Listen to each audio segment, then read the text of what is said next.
characteristics of quadratic equations and functions, we're going to take a look at some vocabulary, such as parabola, vertex, minimum, maximum, axis of symmetry. And hopefully we're going to be able to use these vocabulary words to help us describe what's going on with a quadratic equation and function. So this would be the context of what we're going to look at. But let me go back a moment and kind of put some tie-in to a quadratic with a linear equation. Okay, so if we were to graph a linear equation in the form of y equals mx plus b, we know that m represents slope and b represents the y-intercept. When we graph that, we'd end up with a line, obviously a linear equation. When we are looking at a quadratic equation and function, we're now looking at an x squared function. So y equals x squared plus bx plus c. So what that's going to give us is it's going to give us a parabola. So when we are to the first power, we're going to get a line. When we're to the second power, we're going to get a parabola. Now there's going to be some things that are kind of similar in the pattern where the y is by itself on the left side and everything is on the other side. Now, we know that when we're in this format, there's an a in front here. Now, the slope, which is represented by m in a linear equation, and the a, which is in the quadratic equation, these are very similar. And what I mean by they are similar is that they'll be able to tell us direction. Like with slope, we know if it's negative, it goes downhill. If it's positive, it goes uphill. And also, it will tell us about steepness or angle. So in a line, a linear equation, when the slope is high, we know that that line is going to be tilted way up high and it's going to climb very quickly. Things are going to happen very quickly, very fast. Well, that same is true with a parabola. It would get thinner. It would happen very quickly, very fast. Same thing if it was, the slope was a fraction, like 1/2. As it approaches 0, it gets flatter and flatter. The same would be true for a parabola. As it gets closer to 0, it would get flatter, wider and flatter. So let's kind of take a look at some more things that will help us to describe and show some characteristics of that quadratic. Now the quadratic should always be in the y equals format in order to see which way the parabola will open and also be able to give us some idea about some of the characteristics. So we want to have the y on the left and everything else over to the right. And you'll see I use the a, the b, and the c to represent coefficients. Now we know that when the a is greater than 0, that parabola is going to open up. The a is positive. If the a is less than 0, it's negative and opens down. Remember I said a moment ago, just like slope. If it's negative, it's going downhill. If it's positive, it's going uphill. This is how it affects the parabola. So let's take a look at a problem here and see, before we even do anything, what we think is going to happen. Well, because of this y equals negative 4x squared, that negative 4 tells us that it's going to be opening downwards. Again, that negative slope, negative with the quadratic means it's opening down. Now, because of this 4, it means it's going to be very steep. So we're going to have a very narrow parabola. So we kind of know where we're happening here. And we have nothing else listed out here. So basically empty space or 0. So more than likely this is going to get centered around the origin because nothing else is going on. Now, before I continue, I do want to mention, I want to go back just for a second. I do want to mention that we talked about slope. This out here being the y-intercept. And the reason this is considered the y-intercept is that the y-intercept is a location, it's a number. Well, the same is true in this format. This is also where the y-intercept is. So we can tell by these numbers where things are crossing the y-axis. Here we can see it's crossing at +1. Here it's crossing at +3. So we want to be able to keep that in mind. There are tie-ins to that linear equation. So back here, let's get some numbers in here and start figuring out what's going on. So let's plug in 0 into x. So 0 times 0 is 0 times -4. That works out to be 0. This time let's put in a 1 and let's square that. When we work it out, we get -4. We'll do the same thing for 2. That gives us -16. We'll do it again for -1. And we'll do it one more time for -2. Now you'll see a pattern has developed here. We have opposite numbers, but the same output. Different input, they're opposite each other, but the output is similar. Same thing here. So let's see what that's going to look like when we graph it. So we're going to start at 0, 0, and then at 1, negative 4. 2, negative 16 is way off our chart, but we know it's going to be, if we're in here, we're thinking 7, 8, and that's halfway there, so it's going to be somewhere in between there. Probably a little further down out here somewhere. So then this here, negative 1, negative 4, and the same is going to be true to this side. It's going to be just really narrow. So if I try to graph it, and excuse me for my terrible graphing abilities here, we're going to have a very, very, very skinny parabola.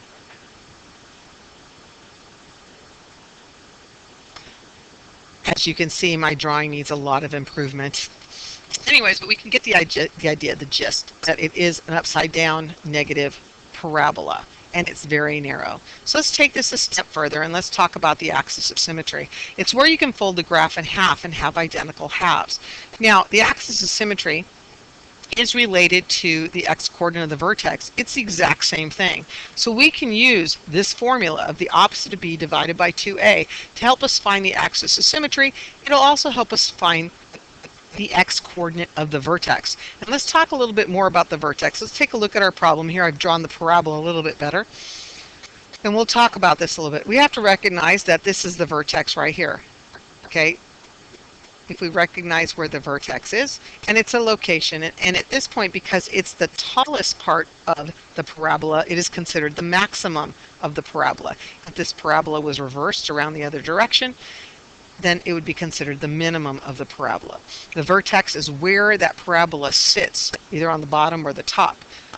Now, let's talk about the axis of symmetry. Let's take this axis of symmetry and let's drop it. Let's split this parabola in half. Now, in doing so, you'll see that I put it right on top of the y-axis. Now, because the axis of symmetry is a line, we need to write an equation of a line. Now, because it's going up and down, because that's how we're going to cut our parabola in half, it is going to be an x equals function. And because it's an x equals function, and I should say equation because it's not a function because it's going to have the same number constantly going in and out. This is at x equals 0. So that's going to be our line, our equation of a line to explain our axis of symmetry. So how does this compare to other things and how do we figure this out? So if we were to say y equals 4x squared plus 3. What would that mean for us to do? Well, let me take a copy of one here and change our color a little bit. And because it's positive 4x squared, I'm going to flip it around the other direction. It's going to open up. Now, remember I told you about that plus 3. Well, that's where it's going to cross the y-axis, right? Well, I can turn it up right there. And then at this point, now, I can take a look at that vertex, which now would be resting right here. And that would be the minimum of a function. Now, remember that the parabolas can be located in different places, and that still, that axis of symmetry is going to separate it no matter what. It could be sitting out here, and I bring an axis of symmetry over, and it would cut it in half there, and there would be x equals negative 5. It doesn't matter where it would be, where it's located. I would take that axis of symmetry, cut it in half, and that would show me that I have both sides here. X would equal 4. That would be the line of the axis of symmetry. Now let's remember a couple other things about parabolas and stuff. We can see that they're going to be crossing the x-axis, which takes us to what we talk about finding zeros of a quadratic function. It's the same thing as where the parabola crosses the x-axis. So if we're asked to find the zeros of a quadratic function, all we have to do is find where the parabola crosses the x-axis. That's also where y equals 0. So if we're asked to find, hey, where does y equal 0? That's where the parabola crosses the x-axis. Those are the zeros of the quadratic function. It is also considered how many solutions the quadratic has. So we can tell by how many times it crosses the x-axis how many solutions it has. So let's take a look at 3 parabolas here. And first we'll talk about the blue one. And we're looking at the blue one here. And if we're talking about how many solutions this have, we can see that it has 2 solutions because it crosses the x-axis 2 times. We can also say that it has 2 zeros. Here we have in the red one, we see that it's touching in one place. It's touching in one place, so it has 1 solution. It has 1 zero. Again, this is where y equals 0. Remember, we do not go up, we do not go down. And we can see it only touches the x-axis in one place. The green one here does not touch the x-axis anywhere. This is what we would call no solution. This is what it looks like. It doesn't touch the x-axis. Y does not equal 0 at all for this parabola. So since it doesn't do that, we'd say it had no solution. Now let's try and apply all this stuff we know and take a look at some characteristics of a parabola by looking at it. So here I have a graph of a parabola, and we're going to write down some characteristics of these particular parabolas. So first off, I've got coordinates of the vertex. So I'm going to locate the vertex, which is right there, and I'm going to write down what those coordinates are. That is going to be at 1, 4.5. Now because this is the top of the parabola, it is considered a maximum. Now the axis of symmetry, we said, was going to cut the parabola smack in half. And we can see that that axis of symmetry is going through 1. So we know that our axis of symmetry is x equals 1. Now what are the zeros? Let's find them. We see they're located here and here. So we'll write that down. -2, 0, and 4, 0. Those are where our zeros are located. So how many solutions is that? That's 2, because it only touches the x-axis in 2 places. Let's try it a couple more times. Here we have a parabola that opens up. The coordinates of our vertex, which is located right here, will be at -3, 0. This is considered a minimum because it is the bottom or the lowest point of this parabola. If we were to draw an axis of symmetry right through the middle of it, we would say x equals -3. What are the zeros? Well, there's only one zero in this case because it's only sitting on the x-axis. So that would be located at -3, 0. And so how many solutions does this parabola have? Well, this quadratic only has one solution because it's only touching in one place. Let's look at one more before we look at it differently. Here again, the coordinates of the vertex, located right here, we can see is located at 0, -2. This is considered a maximum because it is the highest point of the parabola. The axis of symmetry is right on the y-axis, which would mean that x equals 0. What are the zeros? Is it touching the x-axis? It's not, so there are none. How many solutions? Again, there are none because it's not touching the x-axis, so we have no solution. Now let's try to do this from not looking at a picture, but looking at an equation. So when we take a look at this quadratic equation, can we answer these same questions? Well, we can try. I think we can. We'll answer them in a little bit of a different order, and I think that will help. So here we have y equals x squared plus 2x plus 3. Well, we have to decide, do we have a minimum or a maximum? Well, if this has got a positive a, because we know that a equals 1, well, since a equals 1, we know that this has to have a minimum. It's going to be opening up. It's a positive 1. Now let's find that axis of symmetry. Remember earlier I told you we could find that by using the opposite of b divided by 2a. We know a is 1, and when we look at this quadratic equation, b equals 2. Take this information and put it in. So the opposite of b would be -2. 2 times 1 would go in the denominator.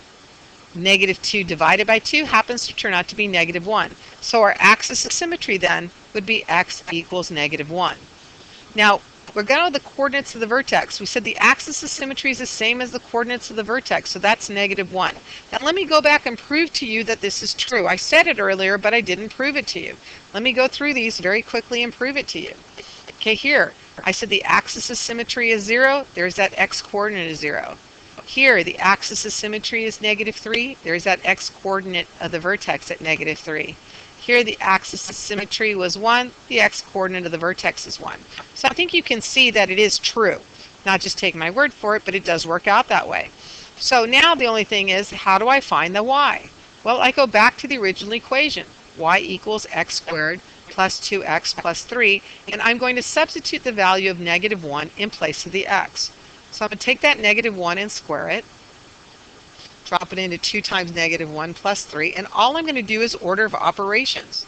I'm going to use order of operations to bring together my like terms and eventually come down to a solution, and I found out that y equals 2. So that's going to be my y coordinate of my vertex. So now it's a little bit more difficult to find out what the zeros are, how many solutions, just based on looking at it. But this one I can do a little intuitively because I know that that vertex negative 1, 2 is located here in the second quadrant, and since it opens upwards, I know that it's never going to touch. So it's not going to have any zeros, and it'll have no solutions.